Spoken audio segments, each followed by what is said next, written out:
Assalamualaikum warahmatullahi wabarakatuh. Kami dari kelompok 2 akan menjelaskan materi tentang ekonomi internasional. Jadi, ekonomi internasional adalah cabang ilmu ekonomi yang mempelajari hubungan ekonomi antar negara, yaitu meliputi perdagangan, yaitu pertukaran barang dan jasa antar negara. Terus investasi atau penanaman modal di negara lain. Lalu arus modal, perpindahan uang antar negara.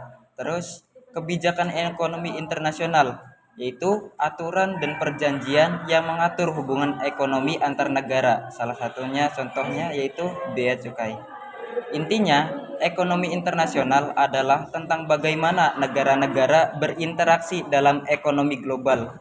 Terus memahami konsep ini penting untuk memahami dinamika ekonomi dunia saat ini. Lalu yang kedua ada manfaat ekonomi internasional. Yang pertama yaitu meningkatkan efisiensi produk. Negara cenderung fokus pada produksi barang atau jasa yang mereka paling efisien. Ini mengarah pada peningkatan kualitas dan produktivitas. Dengan memproduksi dalam jumlah besar untuk pasar global, biaya produksi per unit bisa ditekan, sehingga harga menjadi lebih kompetitif. Perdagangan internasional memfasilitasi transfer teknologi antar negara. Negara yang mengadopsi teknologi baru bisa meningkatkan efisiensi produksi. Lalu yang kedua, memperluas pasar dan meningkatkan kesejahteraan masyarakat.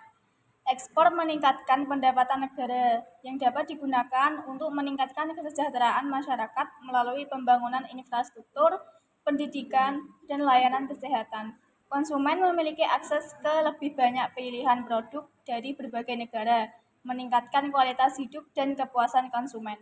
Perdagangan internasional adalah salah satu mesin penggerak pertumbuhan ekonomi. Dengan memperluas pasar, perusahaan dapat tumbuh dan menciptakan lapangan kerja baru. Lalu yang ketiga, akses terhadap barang dan jasa yang tidak dapat diproduksi di dalam negeri. Tidak semua negara memiliki sumber daya alam yang dibutuhkan. Melalui perdagangan negara dapat memperoleh sumber daya yang langka atau tidak tersedia di dalam negeri.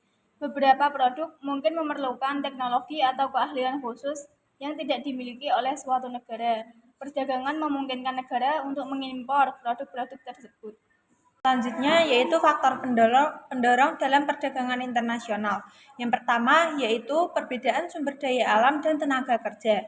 Setiap negara memiliki keunggulan komparatif berdasarkan ketersediaan sumber daya alam dan kualitas tenaga kerja. Hal ini mendorong perdagangan untuk memenuhi kebutuhan yang tidak tersedia secara lokal. Selanjutnya, perbedaan teknologi dan inovasi negara-negara dengan teknologi dan inovasi yang lebih maju dapat memproduksi barang atau jasa yang unik, menciptakan kebutuhan akan perdagangan dengan negara lain. Yang terakhir yaitu kebutuhan akan barang yang tidak tersedia secara lokal. Beberapa barang atau jasa hanya dapat diperoleh melalui impor karena kondisi geografis, iklim, atau kurangnya kemampuan produksi. Selanjutnya, ada hambatan utama dalam perdagangan internasional. Yang pertama, proteksionisme, yaitu kebijakan pemerintah yang bertujuan melindungi industri dalam negeri dari persaingan produk impor. Contohnya, tarif impor dan kuota impor. Dampak dari proteksionisme, yaitu harga produk dalam negeri cenderung lebih tinggi karena kurangnya persaingan. Yang kedua, pilihan konsumen menjadi terbatas. Yang ketiga, dapat memicu perang dagang antar negara. Yang kedua, perbedaan mata uang dan risiko nilai tukar, yaitu setiap negara memiliki mata uang sendiri dan nilai tukar antar mata uang terus berubah. Dampak dari perbedaan uang dan risiko nilai tukar, yang pertama, fluktuasi nilai tukar dapat membuat harga barang impor menjadi tidak stabil. Yang kedua, perusahaan yang melakukan transaksi internasional menghadapi risiko kerugian akibat perubahan nilai tukar.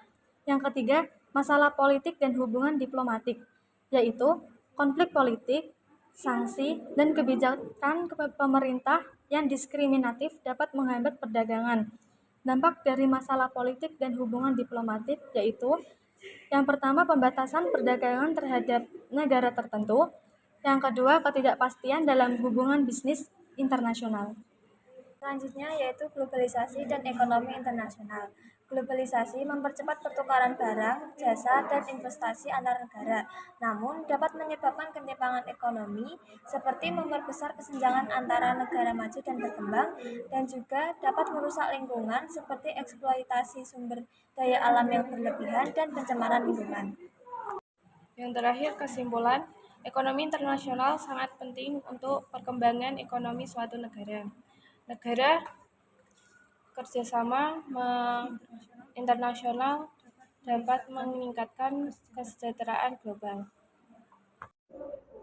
Sekian dari kami. Apabila ada kesalahan, mohon dimaafkan.